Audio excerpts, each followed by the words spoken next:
సంక్షేమ పథకాల దగ్గరికి వచ్చేకల్లా ఇప్పుడు మీరు అన్నట్టు రేషన్ బియ్యం అన్నది చాలా చిన్నది. కానీ ఆ చిన్నది అంటే కూడా వ్యవస్థాగత నేను లోపాలేగా. చెప్తున్నాను, మీరు అవినీతిలో మీరు చూస్తే రేషన్ బియ్యం అన్నది చాలా చిన్నది. సో ఎన్నో రకాల పథకాల్లో ఇప్పుడు నేను ఒక చిన్న సింపుల్ ఎగ్జాంపుల్ చెప్తాను. ఒక ఊరికి వెళ్తాం. ఒక ఊరికి వెళ్ళినప్పుడు ఆ ఊర్లో చాలామంది వచ్చేసి వృద్ధాప్య పెన్షన్ల గురించి మాట్లాడతారు. 65 ఏళ్ళు నిండింది వృద్ధాప్య పెన్షన్ రాదని. ఎవరు వస్తారు, ఆయనకి 55 ఏళ్ళ ఉన్నాయి కాబట్టి ఆయన ఆ పార్టీ లీడర్ అని చెప్పి ఆయనకు వచ్చింది.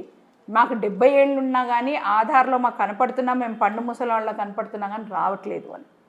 సో ఆ చిన్న స్థాయి నుంచి అవినీతి తీసుకుంటే పెద్ద పెద్ద కాంట్రాక్టులు కట్టినప్పుడు, లేకపోతే ఇప్పుడు కుంభకోణాలు బయటికి తీస్తూనే ఉన్నారు. ఈ స్కాములని ఆ స్కాములని, వాటికి ఒక్క పార్టీ ఈ పార్టీ ఆ పార్టీ అని లేదు. ప్రతి పార్టీ ప్రతి దేశంలో ప్రతి నలుమూలలా ఒక ప్రభుత్వం చేసిన దాన్ని ఇంకో ప్రభుత్వాలు తీయడాలు, ఇంకో ప్రభుత్వం చేసింది ఇంకో ప్రభుత్వాలు తీయడాలు, ఇవన్నీ అవినీతి జరుగుతుంది అని.